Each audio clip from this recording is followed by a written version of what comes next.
Halo sahabat Mirai Aset, kembali lagi bersama aku Diras. Di Eureka Fact kali ini aku mau membahas mengenai pacaran, siapa sih yang bayar dan juga kira-kira berapa ya budget orang pacaran. Untuk tahu persisnya berapa, nonton sampai akhir ya.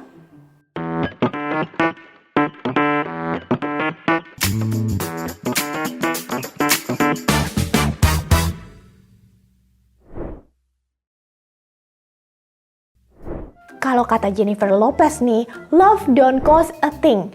Cinta itu nggak perlu mengeluarkan budget. Bener nggak sih kayak gitu? Faktanya sebenarnya nggak gitu juga sih. Langsung aja kita lihat Pandu dan juga Edgar. Pacaran murah versus pacaran mahal di Jakarta. Konon sih katanya di Jakarta itu serba mahal. Ternyata enggak juga. Kita lihat budgetnya Pandu pacaran ke pasar malam bersama ceweknya. Dia belanjain ceweknya baju, charger, 2 dan juga make up masing-masing 45.000, 70.000 dan make up 60.000. Lalu makan pecel lele 47.000, cemilan es Milo 5.000. Lalu hiburannya ternyata gratisan nih. Nonton sepak bola anak dan juga bonusnya si Pandu bisa ikutan main bola sama anak-anak tersebut. Total yang dikeluarkan Pandu 227.000 aja, berarti 250.000 masih kembali tuh. Lalu kita menuju ke Edgar. Bayar valet mobil 50.000. Ya tentunya apalagi kalau di Jakarta parkir di mall malam minggu itu capek carinya. Kemudian dia belanjain make up buat ceweknya 640.000. Wow, royal juga ya. Lalu Edgar juga belanja baju buat dia sendiri. T-shirt 199.000, kemudian makan sushi 300.000 lebih, yogurt 45.000, nonton bioskop berdua 150.000. Total yang dikeluarkan 1.388.000 untuk Edgar sekali ngedate ke mall. Kemudian kita menuju ke Amerika. Berapa biaya kencan di Houston, Amerika? Nah, kalau makan berdua untuk restoran yang sudah bagus tapi belum fine dining, berdua itu 936.000. Kemudian hiburannya nih, main bowling berdua 600.000 lebih. Lalu kopi 109.000 berdua, ini kurang lebih masih sama ya budgetnya kayak di Jakarta. Kemudian parkir 3-4 jam 156.000. Kalau di Jakarta parkir paling 4.000 nggak sih sejam. Total kalau ngedate di Houston, Amerika sekali jalan 1,8 juta. Wow ya. Sekarang langsung saja kita menuju ke Korea Selatan. Ada narasumberku yang lagi ada di sana. Pacaran ala influencer di Korea Selatan, Natya Sina dan juga Randi. Berapa sih yang mereka keluarkan? Aku langsung kepo tanya-tanya ke anaknya. Ternyata makan di restoran 936.000 dua orang. Lalu cemilan kopi dan croffle 80.000 untuk berdua. Ya masih sama kayak di Jakarta kalau cemilannya. Kemudian taksi sehari pulang pergi 343.000. Total yang dihabiskan Natya Sina dan Randi 1,3 juta. Berarti nggak terlalu jauh beda sama budget dari Edgar pacaran di Mall Jakarta tadi ya. Menuju ke pertanyaan krusial, siapa yang bayar saat kencan? Ada dua narasumber yang aku kutip di sini. Yang pertama adalah Matthew Hussey dari Inggris, dia seorang relationship guru.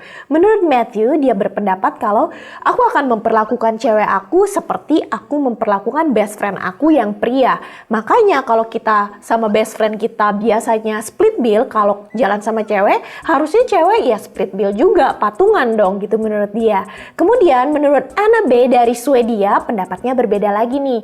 Dia nggak setuju. Menurut dia, apabila cowok mengundang duluan, dia mempunyai ya kewajiban tidak tertulis untuk mentraktir ceweknya. Setuju sama Anna B atau Matthew Hussey nih sahabat Mirai Aset? Itu tadi di Western, sekarang kita menuju ke Korea Selatan.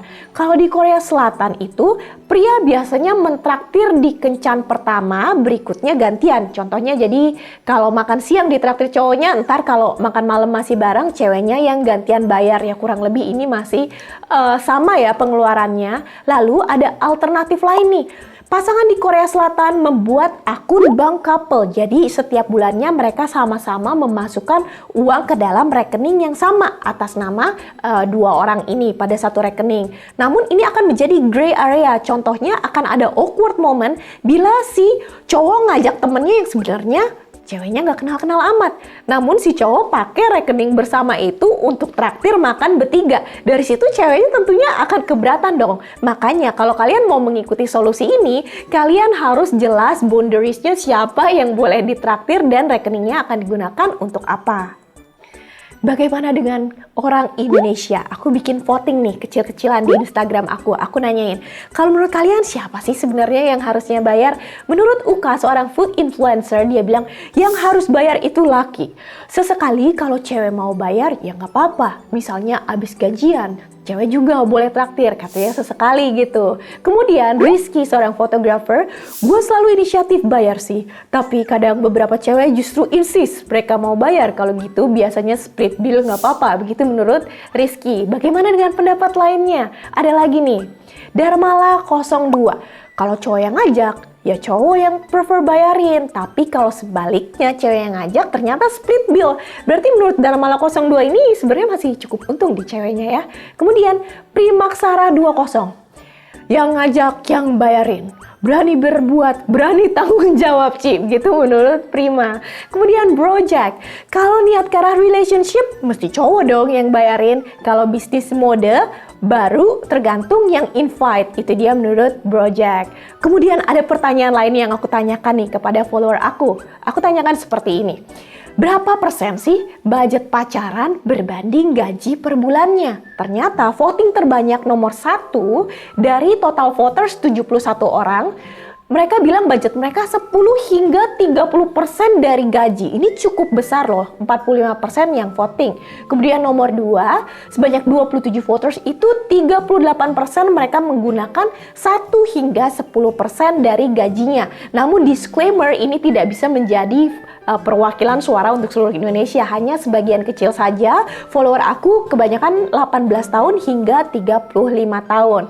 Bagaimana menurut pendapat kalian nih sahabat Mirai Aset? Ternyata sih kalau tadi menurut voting aku di Indonesia lebih banyak cowok yang bayarin ya. Dan sepertinya juga yang komentar itu tidak banyak yang keberatan. Nah, terlepas dari berbagai perbedaan pendapat dan juga prinsip, ayo sama-sama kita berdiskusi di kolom komentar. Menurut kalian siapa yang harus bayar dan berapa sih budget kalian dalam persen berbanding dengan gaji kalian? Kalau kalian suka Eureka Fact kali ini, jangan lupa di like dan di subscribe. Sampai ketemu lagi di video berikutnya. Saya Diras undur diri dari Eureka Fact. Dadah!